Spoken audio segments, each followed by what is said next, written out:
Hello, and a very warm welcome to another session of The Change Exchange. My guest today, Daddy K. You've been on the music scene for almost 20 years, top hits, and now you say that you've swerved into a different career. Yep, I guess the older I've gotten, the more I've had to adapt and change to stay sane. Not do the same thing. Insanity. What this is repeating the same thing over and over again. And hoping for a different outcome. Exactly. So I had to, get different outcomes by doing different things, I guess. Okay, so let's go back to the beginning. Okay. When did you know that music was your thing? So my parents tell me the urban legend is that my first word wasn't mama or dada, like my kids, but it was this. Ha, ha, ha, ha, ha, ha. My dad used to sing Staying Alive, and I could go ha, ha. So I think back then, probably the first signs that I wanted to make a noise and sing were evident. But early as I can remember, I would be in my room practicing a Michael Jackson song. The family would all be in the lounge. I would bust out my room, sit everyone down and be like, right, here is Thriller, or here's Beat It, or, Billie Jean. And I didn't even know what I was doing, but the desire to entertain was there. Yeah. But then you went to university very, very primly, Yes. properly, and Yes. studied business management Yes. and worked in a bank. Yeah, I mean, my parents were shocked as I was that I actually landed up there, and it wasn't for wanting to do that. So all through high school, I was a very average student. I was in all the plays, I was involved in all of that, and academics was not something that interested me at all. But I got to matric, and I remember all the time I was trying to get a record deal on the weekends. I was knocking on record labels' doors for years and not being successful at all. And my parents sat me down and they were like, listen, One has to make a living. you need a university pass, and this 50% business cannot go on anymore. So I studied, I think, in about 6 months, 4 years of not working in high school. I got 3 distinctions, got into Wits, studied law, went to Wits Business School, and ended up at Investec Bank, which was like, what the hell am I doing here? And what was it like? I mean, working 9 to 5 in an office block. Yes, it was tough. I remember I wanted to like it very much, and then working. Why? Because it was stable. Because I didn't have another option, I think, at the time. And I thought, well, this is going to be my life and I have to succeed at doing it. So let's just tolerate, this opportunity in front of me and try to do the best at it. And I remember sitting in the office thinking, maybe I should give being an artist one last chance. And just by fluke, I sent a demo to a very small label, and they phoned me and said, come over. I went over during my lunch break, and the guy took one look at me and he said, how'd you like a recording contract? And I was like, well, I've just been through 7 interviews to get a job at this bank. What am I going to do now? And I remember going back to my parents, thinking about it for a week, and I walked into the bank and I said, bye, I'm out of here. How long did you last? I was there for about 6 months, and I just was struck with this feeling that if I don't try this now, I'll never get this opportunity again. And I pretty much figured that Investec would still be around, but the chance of a recording career and really doing what I always dreamed of doing would not be. And it's a decision that I don't regret for 1 minute. And that, how long did it take to record? Did you record a single, an album? So I recorded an album. I was signed to record an album, and I released the song called Hurt So Bad, which was my first kind of big breakout hit.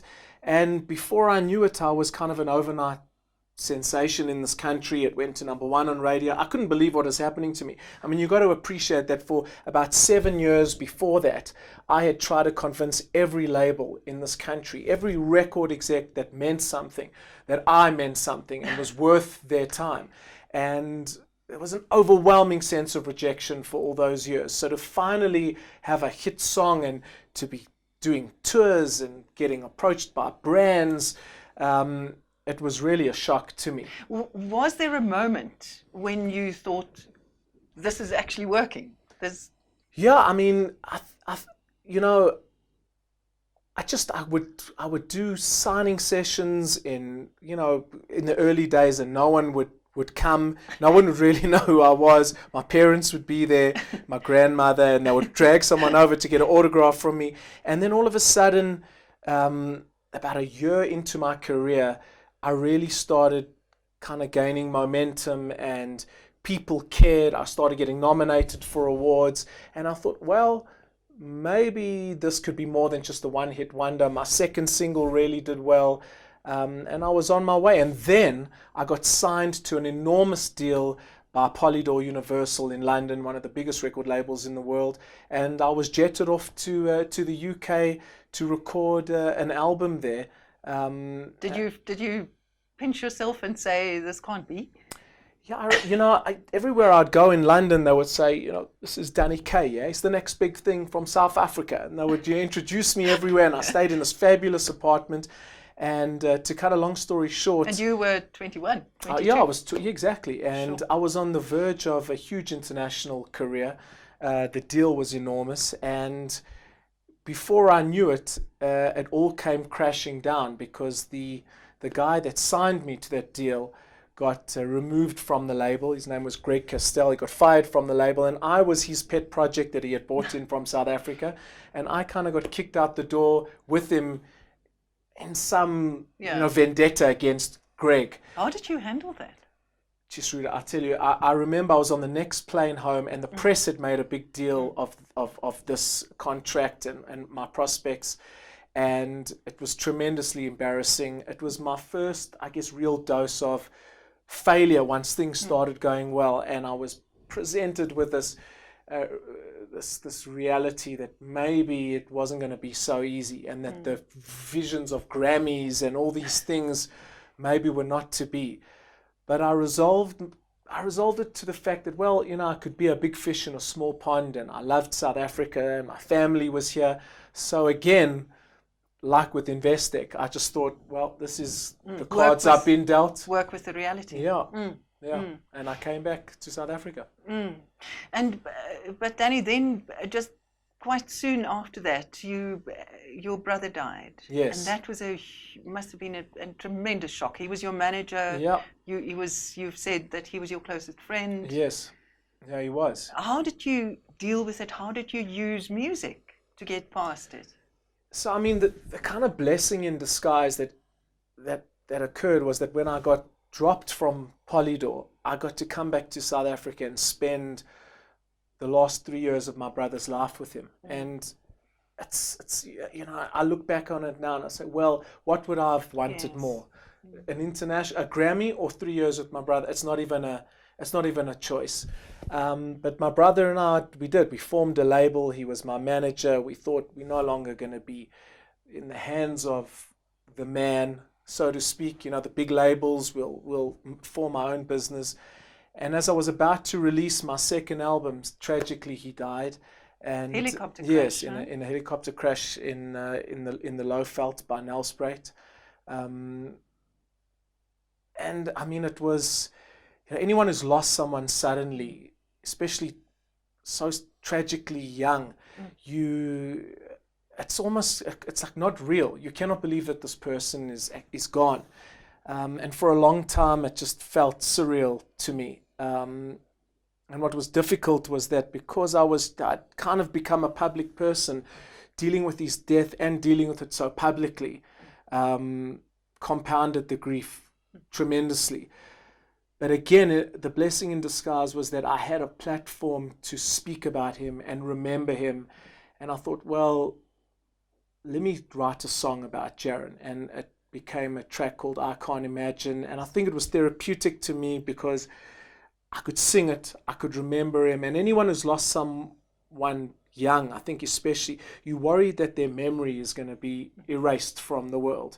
So the fact that I could bring him into the world as often as I could, and even today I stand on a stage, I sing the song, I speak about him, it brings him into my world time and time again. But it's a hole, I think, that will never be filled. And I just, again, I guess the theme of my life is you got to deal with what's presented in front of you.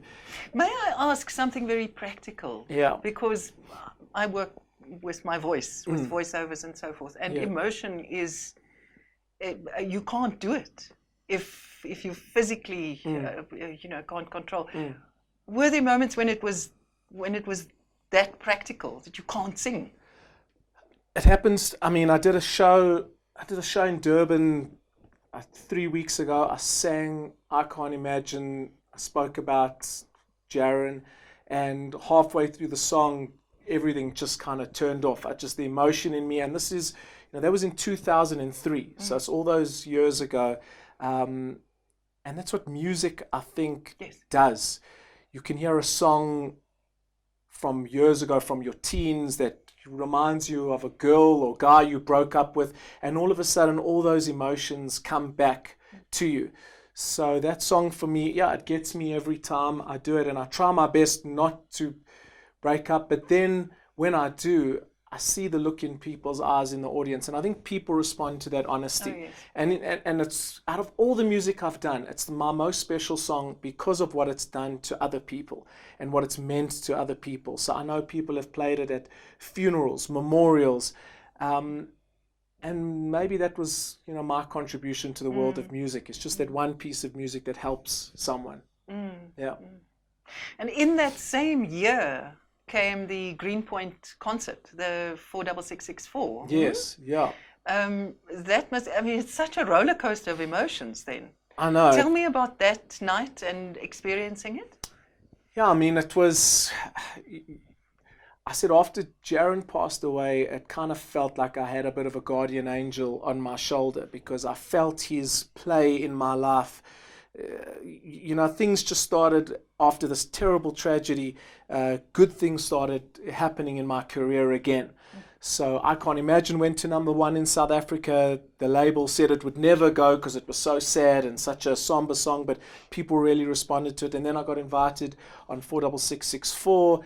And God, who was there? Beyonce, U2. It was just like the most incredible lineup, and it was an opportunity for me to sing on this great stage for Madiba, which I think was, again, just such an honor to have met him. And then I ended up working with the charity for many years.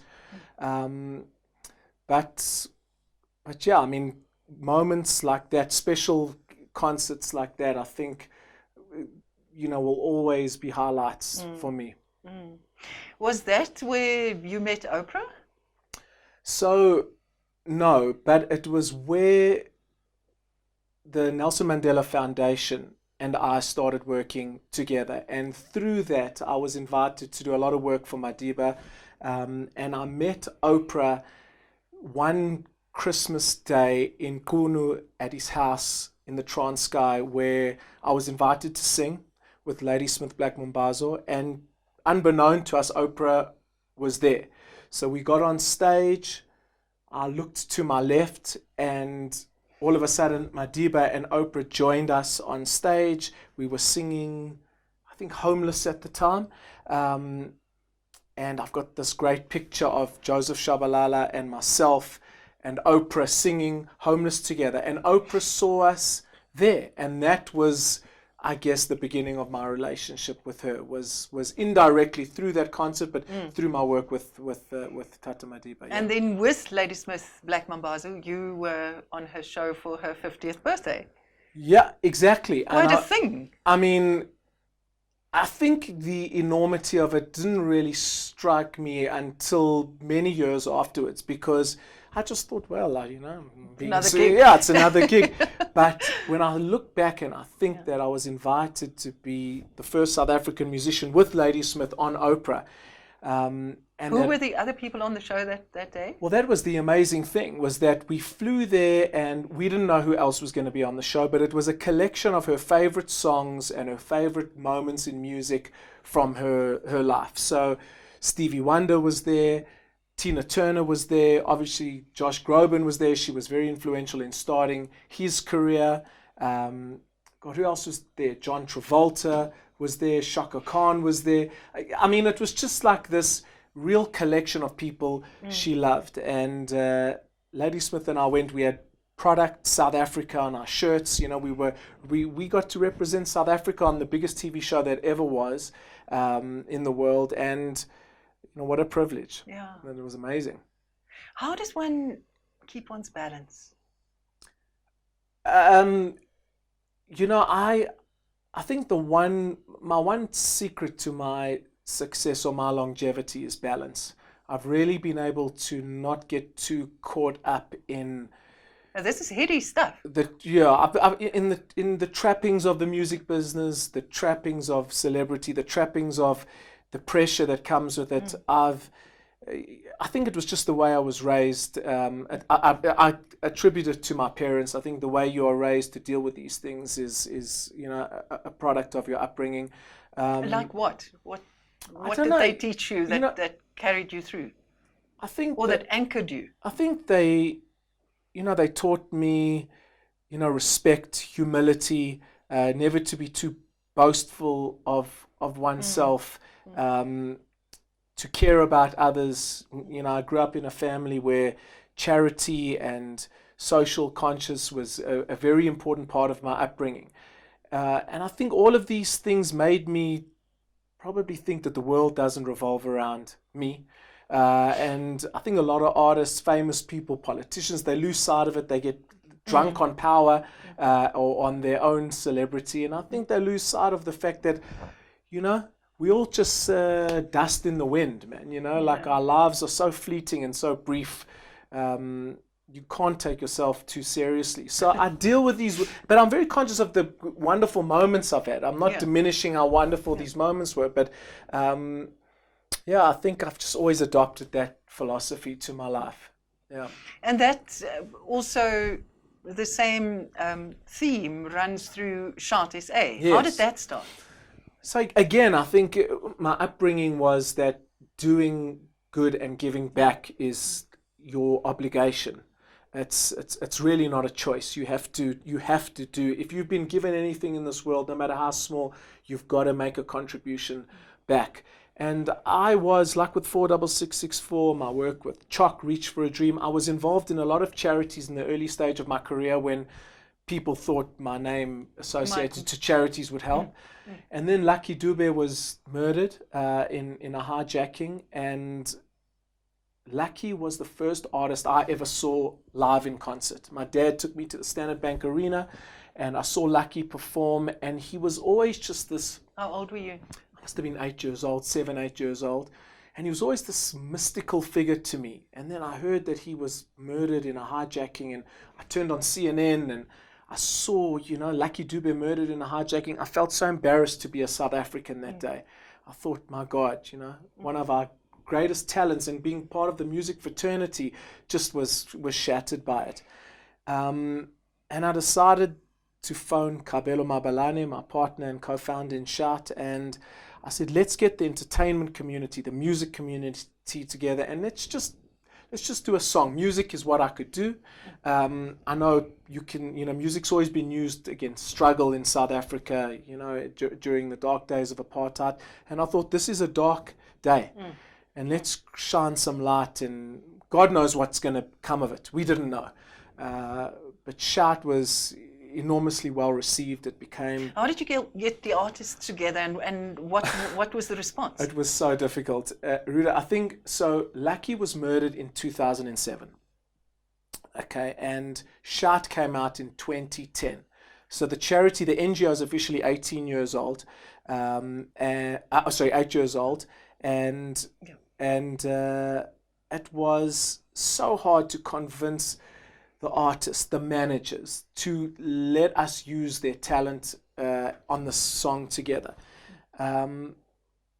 And yeah, it took us 3 years to because do it. People just felt, no, what for? It won't help. Yeah, exactly. I think they were like, what is this thing, Shout? I mean, now I say Shout for a Safe South Africa. People know what it is. They know about the collective of arts, entertainment, sports. But back then, you can imagine people just heard me on the phone saying, we want to do a song. We were like, we'll get back to you. And then we really went after the big fish. You know, we needed the big names on it. So we knew that if it didn't have the big stars in it, it wasn't going to have the impact. And it became the biggest downloaded song in South African music history. Who was the first person who said, "Okay, I'm in"? Who made the difference? I'm trying to think who the first. It's a good question because I think we knew we needed somebody really big to kick it off. So I think it was Johnny Clegg. I think Johnny was the first person that we got, and then we got the Parlotones, Prime Circle. We got all the rappers. And I mean, today it's very easy for us to get people's support. But this last one is amazing, and you have what 102 people on it, artists on it. Yeah, we've got a lot of people on it. And that came out in 2013. It came out in 2015. 2015. Called Smile, written by Mikasa. And we're not done yet. And I think what's important is what we're doing with the process. Yes, that's so interesting. Yeah. So although we're a crime-focused, crime and safety, security kind of was our roots when Lucky was murdered, and we gave a lot of money over the years to the police and to rehabilitation centers and the Police Widow and Orphans Fund, and we would spread it around. It dawned on us that the reason that there's crime in this country, after a lot of research, was the fact that people just don't have an option. They're uneducated. There's idle minds, idle hands. These kids have got bad mentorship, role models, and they land up turning to crime to feed their family, sometimes to feed themselves. It's a lot of the time a product of that. So we went on a drive to put libraries in primary schools where literacy and numeracy was at an all-time low. So they spread now all over the country. We've got 10 beautiful libraries. They cost us nearly R1 million a library. So I say, and is that all paid for by from downloads? From the basically? downloads, from corporate fundraising, from our corporate partnership. So I guess we've got a brand now sticky enough for a company like Steers to say to us, let's do a shout burger and we'll build 4 libraries. So what began as I said, we didn't even know what was going to happen. A simple song now has hundreds and thousands of kids benefiting from learning to read and write through the power of creativity and an idea. And I guess the lesson to anyone is, don't ever limit yourself to how big something can become from a small idea. Just start. Just start, yeah. Get involved. You said to me earlier that you have had to look at yourself in the mirror quite hard because, shame, you're turning 40. I turned. Already happened, yeah. Can you see the grey hair? And you don't want to be Leonard Cohen still singing at 80. Well, listen, if I had as much royalties owed to me as Leonard Cohen, I'd probably still be singing. But yeah, I mean, I think the tough thing in the music business, I guess in any creative space, maybe it's the same for acting, maybe it's the same for TV presenting, hosting, I don't know, is that eventually the longer you're in something, I actually think it sometimes gets more difficult. So while you've built a fan base and a reputation, the pressure to churn out new, relevant, exciting work gets more difficult because a younger generation comes up who haven't heard Hurt So Bad, because quite frankly they weren't born when Hurt So Bad came out. And now Danny Kaye is a artist or a brand that maybe their parents know or their older brother or sister. So you have to constantly work at growing your fan base, retaining your existing one. And I just thought, well, how much longer do I want to do this? Can I do this? And what else is there? Diversification and I guess hedging your bets is something that dawned on me. So I had to take a look at myself in the mirror and say, do you want to just only do this, music? Or do you want to make some smart moves and change and adapt and create some value or difference in your life that will allow you to grow and continue to have fun, earn money, support your family, do all these things. So what have you done? So the first thing that I did was I started an electronics brand called Rocker. Rocker is a brand that today has over 200 products in it, everything from cell phone accessories to headphones to Bluetooth speakers to action cameras to the whole works. We've got a nice presence in a lot of the mass retailers in the country. but it's not. It wasn't so much rocker wasn't so much a step away from music, because I thought, let's do something different in a headphone and get top influencers to design their own headphones. So that was one of my projects in launching the brand about 7 years ago, where I got people like AKA and DJ Euphonic and DJ Tira and Mikasa and Kuli-chan and all the big tastemakers to come and help me create this brand. And I guess it was because of my musical background, my relationship in music. So I used that to try and start something maybe a step away. And more recently, I've gone into the commercial foods business. I've started a brand called KD Foods, and we do sweets, confectionery. We've got a healthy range called Good Heart, which you'll find in the Dis-Chems, Clixes, ShopRites, all these things. Also very, very different to what I do. Yeah. But it's still, I still find it's like making an album, because you got to put in the time to creating it, launching it, selling it, promoting it, and it's been something I've purposefully been looking outside of the scope of being a musician at for the past 3 years, and it's fun. And future plans? So More in the business world than music? Well, or? actually, this is going to sound contradictory, because last week I launched a new a new single, which I haven't really done one in 2 years, but I think you can't ever take the artist out of me. There's this, just It bubbles up. yeah, every once in a while it's like I've got to do something. So I've done this track called Stars with this fantastic producer called Sketchy Bongo, who's doing a lot of hit music in the country right now, and this girl called Busiswa, who's do you know what gom music is? No. Okay, so it's kind of the in thing, right? Okay. It's the in sound, and I've done like a hybrid Danny K interpretation of this new sound with this girl Busiswa and Sketchy. So I'm really excited about the single. We're shooting a music video next week, and I think it's I still want to make music to have fun, and that's kind of where I am in my life. I think music will always occupy that special space for me. It strikes me how diverse your music world is. Do you Yes. think South Africa is special in that way, that we live so close together, and it's such different cultural influences, and that actually makes the whole better. It's more colorful. It's an interesting point you make, because I've been doing talks to corporates for the past, 2 years. I've started this real keynote kind of project on going into corporates and getting them to understand, or the staff to understand, the enormous benefit we have in South Africa of this diversity that presents itself in front of us. So, let's compare it to Australia. Do you have 11 official languages in Australia? Do you have Sesotho, Xhosa, Zulu? You don't have these things. So you have kind of like a very flat structure of most people being the same, not much of a cultural mix. And that always, for me as a musician, was fascinating.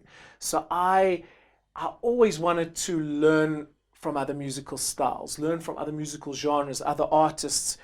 Tell me how you write your music. Let me watch it. Let me try and understand. And my collaborations, I guess, in the past have always been very unorthodox. So I was never interested in collaborating with another R&B pop white singer like myself. That to me, I thought, well, it's boring. Let me work with someone completely different. And there in the alchemy of really getting together and making a special potion can exist. And I think in South Africa, we have that tremendous opportunity. Business, music, art, culture. It's a melting pot. Yeah. You talked about the difficulty of being so much in the public eye. You've had a colourful love life, which played out in the public eye. How did you handle that? I mean, apart from just... Well, it was my own fault, quite frankly. I can't blame anyone. I never blame the press. I never blame Heat magazine when they were still around, because the naivety of being a young guy in love and dating a pretty model, and all these things are the trappings of of fame, the music business. It just is what it is. So yeah, I was on the covers very proudly of these magazines, exposing myself. Probably not the best idea in retrospect. But then again, you know, regret? No, because if I look at where I am now, all these things had to happen to get me to where I am. So, but yeah, there were times it was hairy, you know. There were times where there were sleepless nights and it was difficult. But luckily, where I am now, happily married, 2 kids, the story has ended well for me. How did you decide that Lisa was the one? How did I decide? You know, it's sometimes you meet someone and it just all adds up. It was like our personalities were compatible. I thought she was beautiful, interesting. We spoke on the phone before we even had a date for months. So it was very much about our personalities. It was nothing, there was no physical, we weren't with each other for months. We just had a phone, Skype relationship. I was living in London and we got talking. And then I came back to South Africa and yeah, it was like 6 months later and it was just so obvious to us that we were probably meant to be together. Okay. And the relationship began and yeah, I guess, what was it, 2 years later I proposed. That's quite a long time to give yourself 2 years. But there is a question that I have to ask. Yes. Were you intimidated by her dad? Enormously. He is the famous, I'm still intimidated by the famous, infamous divorce lawyer, Billy Gundelfinger. Yeah, yeah. I mean, it just shows you how much I really must love her, right? Because you said in one interview that you can't afford to get divorced because it will be too expensive. Absolutely, I'll be game over. But I mean, I'm a pretty, I think, level-headed guy, and I realized the tremendously precarious position I was putting myself in dating Lisa and eventually proposing to her. But you know, love. What did they say? It finds a way. It finds a way, and it lands where it falls. It just happened to fall there. Yeah, her father is actually an amazing guy who really believes in the institution of marriage, despite the fact that he divorces people for a living. But Billy's been married for 30 years himself. You would think you'd be very pessimistic about marriage, right? But he isn't, and he's like a father to me now, really. If we ever, God forbid, get divorced, I don't know if he will be then, but yeah, he's an amazing guy and quite different to his public persona. Yeah, I might be exposing him now, but he's a master at what he does and a master marketer of what he does. And he's very deserving of his success, but he's like a father to me now. So. And your girls? What was it like to hold your baby for the first time? They always said that your wedding day is the greatest kind of day in your life. But yeah, when my first was born, that day was scary, terrifying, elating. I don't even know how to describe it, but yeah, I don't think anything can compare to that, at least yet. When my second was born, and it was as special, you know, I didn't know how it was going to be, but I love my kids enormously. How have they changed you? Because children do. I think they've made me very conscious of my legacy, my reputation, the father that they will have, and what he'll do in the world and how he'll treat people, and also how he'll raise them. I mean, I said to you in the beginning that I was raised with a certain way, and I think it made me become the man I've become. And that's why sometimes you can't blame people for who they are. If they've had tough upbringings with parents that aren't there, or instilled the wrong values in them, or they've watched the wrong things, because I think those formative years of your life are so powerful. So with my own kids, I try to be there for them. I try to be a present father, an involved father, What values do you want to teach them? I want them to be kind. I think kindness is the most underrated value you can have, because I think if you're kind to people, it shapes how you interact in the world. You care, you're sensitive. I want them to be confident. I was always grown to believe in myself, believe in my abilities, and I think it shaped my whole life to not be introverted. Or so I teach them, you want to say something, stand up, look people in the eye, puff your chest out, stand up for yourself. That's the kind of people I want them to be, and just to also live their own lives. I think sometimes when you have someone in the limelight or whatever, like me, there's an expectation to follow in the footsteps or to do this. If they want to be a vet and a soccer player or a whatever, they must go be who they are, and just do it with all their heart and soul. Yeah. Danny, thank you so much for your time, and all of the very best with all your future endeavors. May it go very well. Thanks, Ruth. Thanks for having me. Thank you for sharing this time with us. Until next time, goodbye.